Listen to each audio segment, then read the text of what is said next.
दोस्तों तो आज हमारा क्लास 10th हिस्ट्री का चैप्टर नंबर 1 जो चल रहा था उसका लेक्चर नंबर 9 है, यानी कि 8 क्लास हो चुका है, आज 9वां क्लास है। तो चलिए देखते हैं आज का टॉपिक क्या है।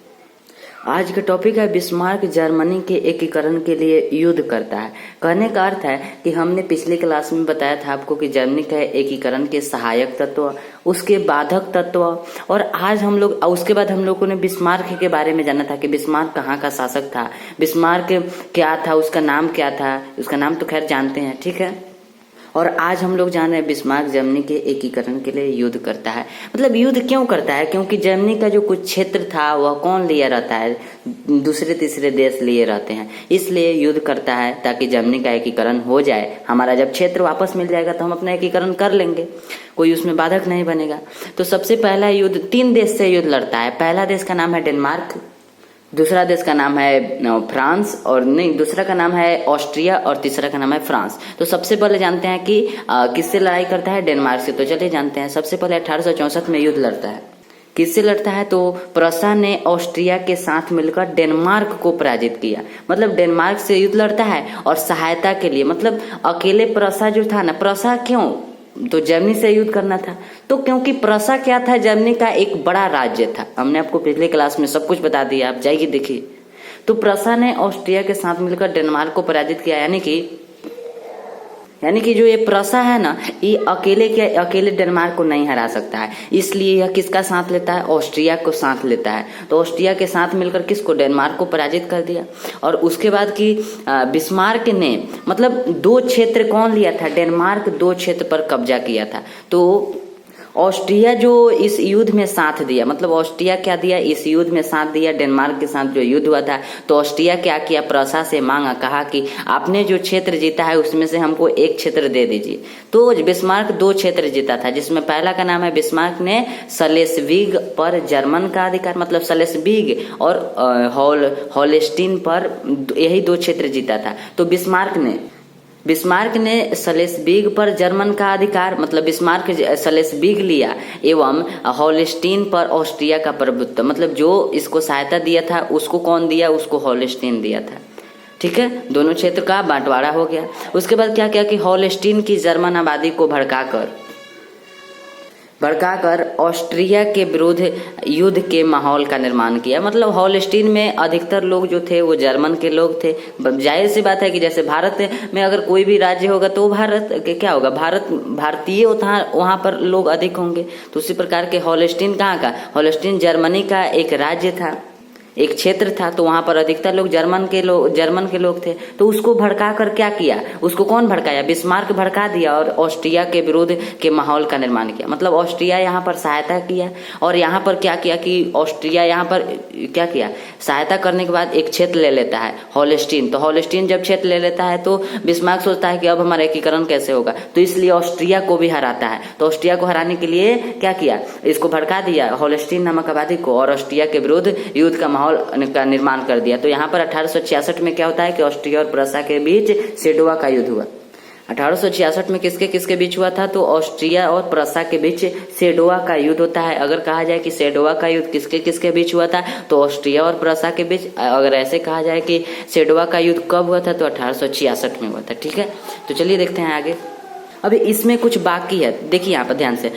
अब यहाँ पर तो प्रसा जब डेनमार्क को जब हराया, मतलब युद्ध किया, तो ऑस्ट्रिया यहाँ पर सहायता किया। अब यहाँ पर कौन सहायता करेगा? जब यहाँ पर प्रसा ऑस्ट्रिया से लड़ाई कर रहा है तो यहाँ पर कौन सहायता करेगा? तो यहाँ पर सहायता करेगा इटली और फ्रांस। तो फ्रांस को ये प्रसा क्या है कि ये प्रसा कहता है फ्रांस को कि आप चुपचाप रहिए, मतलब आप शांत से रहिए। और इटली को कहता है कि आप हमारा साथ दीजिए। इटली को क्या कहता है प्रसा कि आप हमारा साथ दीजिए ऑस्ट्रिया को हराने में। तो ऑस्ट्रिया को हराने में साथ देता है, जिसके कारण यह युद्ध भी प्रसा जीत जाता है और होलेस्टीन नामक क्षेत्र को वापस ले लेता है। समझ गए?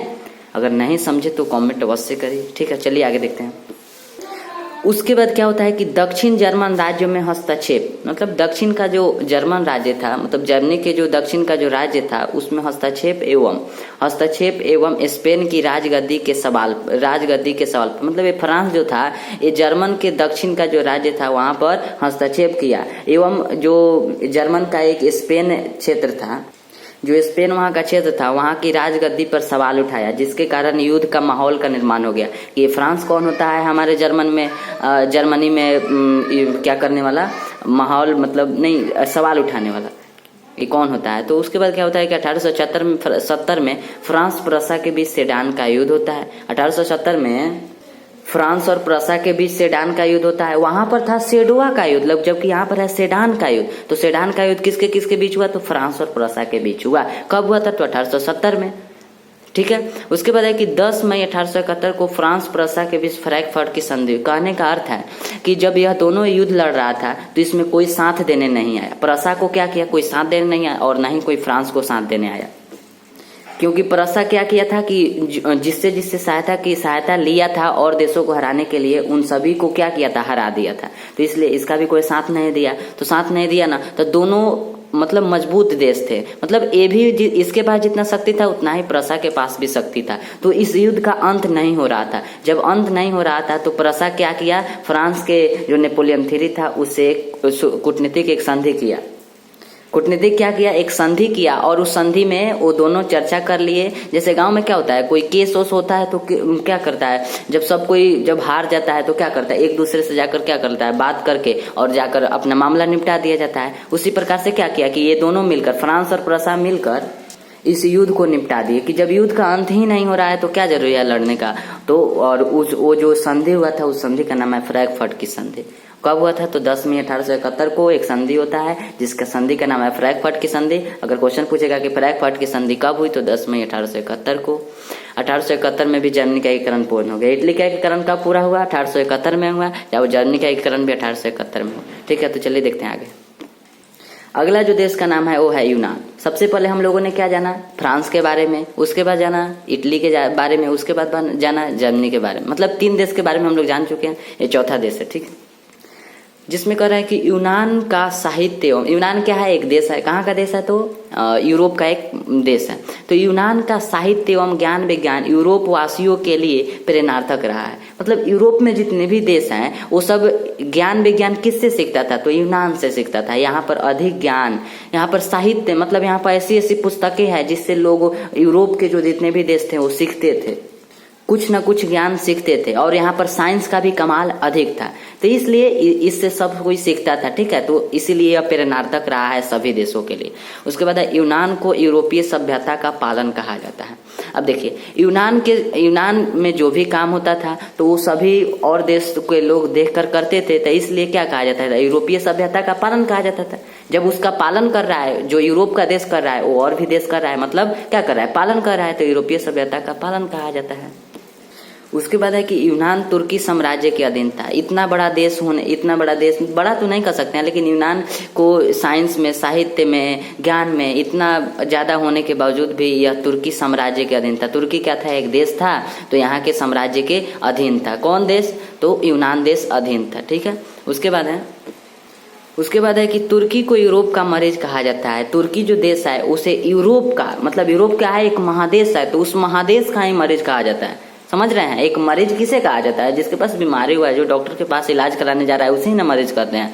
तो उस प्रकार से यूरोप का भी एक मरीज था। मतलब कह सकते हैं कि वो देश कमजोर था, इसीलिए उसे यूरोप का मरीज कहा जाता था। ठीक है, उसके बाद है कि यूनानियों ने तुर्की से अलग होने के लिए हितेरिया फिलायक नामक संस्था की स्थापना ओरसा नामक स्थान पर की। यहाँ पर स्थान लिखा है। ठीक है, यूनानियों ने, मतलब यूनान में जितने भी लोग थे उसे ही यूनानियों कहा जाता है। तो यूनानियों ने तुर्की से अलग होने के लिए, तुर्की क्या था, एक देश था, इससे अलग होने के लिए क्या किया, हितेरिया फिलायक नामक संस्था की स्थापना किया। किस संस्था की, तो हितेरिया फिलायक नामक संस्था की स्थापना ओरसा नामक स्थान पर किया। किस स्थान पर, तो ओरसा नामक स्थान पर किया। ठीक है, तो चलिए आगे देखते हैं। उसके बाद अगला कहता है कि इंग्लैंड, फ्रांस तथा रूस यूनान के स्वतंत्रता का पक्षधर था। मतलब ये तीनों देश, इंग्लैंड, फ्रांस और रूस, ये तीनों देश क्या चाहता था कि यूनान को स्वतंत्रता मिले।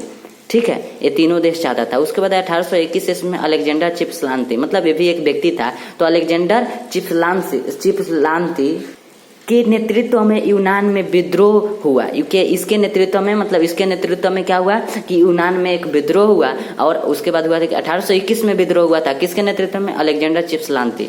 और 1827 में लंदन में एक सम्मेलन हुआ। लंदन क्या है, एक देश है, वहां पर एक सम्मेलन हुआ जिसमें कौन कौन से देश, जिसमें इंग्लैंड, फ्रांस तथा रूस, मतलब यही देश रूस तुर्की के खिलाफ तथा तुर्की के खिलाफ मतलब जो यूनान को अधीन किया था, यूनान के ऊपर कब्जा किया था, उसके खिलाफ तथा यूनान के समर्थक यानी कि यूनान की ओर से यूनान के समर्थक संयुक्त कार्रवाई करने का निर्णय लिया। मतलब किसके संयुक्त, मतलब तुर्की को संयुक्त कार्रवाई करने का निर्णय लिया गया। कौन कौन देश, ये तीनों देश। कहाँ पर, तो लंदन में ऐसा लिया गया निर्णय। तीनों की संयुक्त सेना, मतलब ये तीनों देश के, इंग्लैंड, फ्रांस तथा रूस, इस तीनों देश की संयुक्त सेना नवारिनो की खाड़ी में एकत्र हुई। मतलब नवारिनो की खाड़ी एक जगह है, वहां पर क्या हुआ, एकत्र हुई ये तीनों देश की सेना। क्या हुआ, तो एकत्र हुआ। उसके बाद युद्ध में मिस्र और तुर्की बुरी तरह पराजित हो गया। मतलब ये जो तुर्की था इसकी ओर से एक और देश आ गया मिस्र, तो ये दोनों पराजित हो गया क्योंकि यहाँ पर 3 देश है और वो भी बड़ा बड़ा देश है। और यहाँ का जो सेना उतरा वो इन सभी सेना को मार दिया। और उसके बाद क्या हुआ कि मिस्र और तुर्की बुरी तरह पराजित हो गए इन तीनों सेना से। उसके बाद 1829 में एंड्रियानोपोल, गलत है, ड्री होगा ऐसे, एंड्रियानोपोल की संधि हुई जिसके तहत यूनान को स्वायत्तता दिया गया। स्वायत्तता मतलब कहने का अर्थ है थोड़ा मोड़ा इसको अधिकार मिल गया।